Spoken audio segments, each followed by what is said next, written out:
सभी को नमस्कार।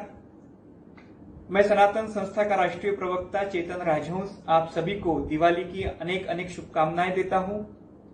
हमारे यहाँ दीपावली सबसे बड़ा त्योहार है। हम सबको पता है कि गोबारस, धनत्रयोदशी, नरक चतुर्दशी, लक्ष्मी पूजन, बलि प्रतिपदा, भाई दूज और तुलसी विवाह, यह सारे त्योहारों का समुच्चय यानी दिवाली है। हमारे यहाँ कोई भी त्योहार होता है तो उसमें अलग अलग प्रकार की धार्मिक कृतियां की जाती है और उसमें हम दिवाली का जब त्योहार मनाते हैं तो 5-6 दिनों के इस त्योहार में बहुत सारे धार्मिक कृतियां या धार्मिक विधि होते हैं। आज कोरोना महामारी के कारण बहुत सारी इस प्रकार की धार्मिक विधियां या कृतियां हमें करना संभव नहीं है। तो इस ऐसी स्थिति में हमने धर्म का पालन कैसे करना है, ऐसे बहुत सारे जिज्ञासुओं के मन में प्रश्न होता है। मैं बताना चाहूंगा कि सनातन धर्म की एक विशेषता यह है कि हमारे धर्म में आपद धर्म बताया गया है। यदि देश संकट में हो या युद्ध की परिस्थिति हो तो ऐसी स्थिति में लोग आपद धर्म के अनुसार धर्म का आचरण कर सकते हैं। इसीलिए आज इस वर्ष हम दिवाली आपद धर्म के अनुसार मनाएंगे तो भी हमें दिवाली का पूर्ण आध्यात्मिक लाभ हो सकता है। जैसे मैं उदाहरण के रूप में बताऊंगा कि गोबारस के दिन हम बाहर निकलकर सवत्स गाय की पूजा करते हैं। तो इस वर्ष यदि पूजा करना संभव नहीं है तो हमने घर में ही बैठकर गाय की जो मूर्ति है हमारे घर में उसकी हमने पूजा करनी चाहिए। यदि हमारे घर में गाय की मूर्ति नहीं है तो हम गाय के चित्र का भी पूजा के लिए उपयोग कर सकते हैं। हम पीढ़े पर गाय का चित्र बनाकर उसकी भी पूजा कर सकते हैं। तो इतना आसान है। नरक चतुर्दशी के दिन हम सबको पता है कि ब्राह्म मुहूर्त पर अभ्यंग स्नान करने की परंपरा है और ऐसी स्थिति में जब हम अभ्यंग स्नान करने वाले होते हैं तो जो चिचड़ा नामक वनस्पति की शाखा है वो हम सिर से पैरों तक 3 बार गोलाकार घुमाते हैं। इस वर्ष यदि ये चिचड़ा वनस्पति उपलब्ध ना हो तो हमने क्या करना चाहिए, ऐसे भी लोगों के मन में प्रश्न होता है। तो मैं बताना चाहूंगा कि जो चिचड़ा वनस्पति है उसकी हम मानस जो है उसका अनुसंधान करें और मानस रीति से उसको हमारे सिर से पैरों तक 3 बार गोलाकार घुमाने का प्रयास करें और उसी समय भगवान श्री कृष्ण जी को प्रार्थना करें कि मैंने यह जो चिचड़ा वनस्पति की जो शाखा है उसको सिर से पैरों तक 3 बार मानस दृष्टि से जो है घुमाया है। आप जो है मुझे अभ्यंग स्नान का पूर्ण लाभ होने दीजिए और उसके बाद हम अभ्यंग स्नान का आरंभ कर सकते हैं। दिवाली के दिनों में यम तर्पण हो, ब्राह्मण भोजन हो या वस्त्रदान हो, इस प्रकार की धार्मिक कृतियां करने का परंपरा होती है। तो मैं बताना चाहूंगा कि यम तर्पण इस वर्ष भी हम घर में हमें कर सकते हैं। इसमें यमराज जी के 14 नामों को लेकर हम पानी में यदि तर्पण करते हैं तो हमें वो घर में ही करना आसान है। इस तर्पण की विधि किसी भी पंचांग में दी होती है, हम उसके अनुसार जो है विधि कर सकते हैं। रही बात ब्राह्मण भोजन की या वस्त्रदान की, यदि इस वर्ष वो संभव नहीं है तो हम उस अर्पण का सदुपयोग हो इसलिए हमारे क्षेत्र में जो धार्मिक आश्रम है या धार्मिक संस्था है उसको कुल राशि अर्पण कर सकते हैं।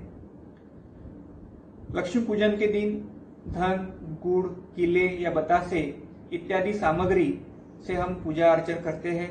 लेकिन इस वर्ष यदि इस प्रकार की सामग्री उपलब्ध नहीं हो पाई तो हमने क्या करना चाहिए, इस प्रकार का भी प्रश्न किसी के मन में हो सकता है।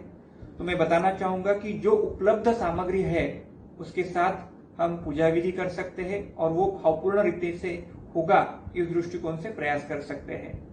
यदि घर में बतासे आदि साहित्य ना मिले तो हम देवता को घर में घी शक्कर, गुड़ शक्कर या किसी भी अन्य मीठा पदार्थ का भोग भगवान को चढ़ा सकते हैं। यह सबसे महत्वपूर्ण है कि भाव, जहां भाव होता है वहां भगवान होते हैं। तो हम जो भी पूजा करेंगे वो भाव से करें, इतना ही तो हमें पूर्ण लाभ उस दिवाली की जो लक्ष्मी पूजा है उसके दिन होगा। दिवाली के दिनों में हम अभ्यंग स्नान करते हैं और यह अभ्यंग स्नान हम उपटन के साथ करते हैं। लेकिन इस वर्ष यदि हमें उपटन उपलब्ध ही नहीं हुआ तो हमने क्या करना है, तो हम उसके स्थान पर नारियल के तेल में हल्दी मिलाकर अभ्यंग स्नान कर सकते हैं। ये बिल्कुल आसान है। हम सबको पता है कि तुलसी विवाह यह जो त्योहार है वो भी दिवाली के दिनों में आता है और तुलसी विवाह के निमित्त हम पुरोहित को घर में आमंत्रित करते हैं। लेकिन कोरोना महामारी के कारण यदि कोई पुरोहित हमारे घर में आना संभव नहीं है तो ऐसी स्थिति में हम तुलसी विवाह कैसे करें, यह आपके मन में प्रश्न हो सकता है। तो मैं छोटी सी एक कृति आप सभी को बताऊंगा कि हम श्री तुलसी देव्यै नमः इस प्रकार का नाम जप कर तुलसी की भावपूर्ण पूजा करने का हमने प्रयास करना है।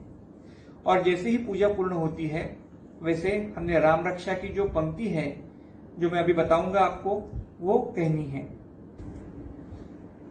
रामो राजमणि सदा विजयते, रामं रमेशं भजे, रामेण विहता निशाचर चमू, रामाय तस्मै नमः।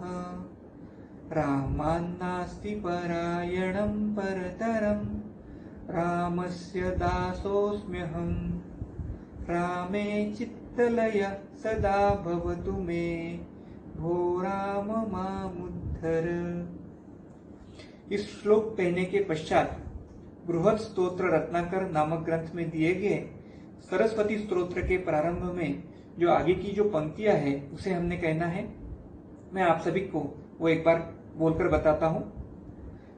या कुंदेन्दु तुषार हार धवला, या शुभ्रवस्तामृता, या वीणावरदंड मंडितकरा, या श्वेत पद्मासना, या ब्रह्माच्युत शंकरत्व प्रभृतिर्देवै सदा वंदिता, सा मां पातु सरस्वती भगवती निशेष जाड्यापहा।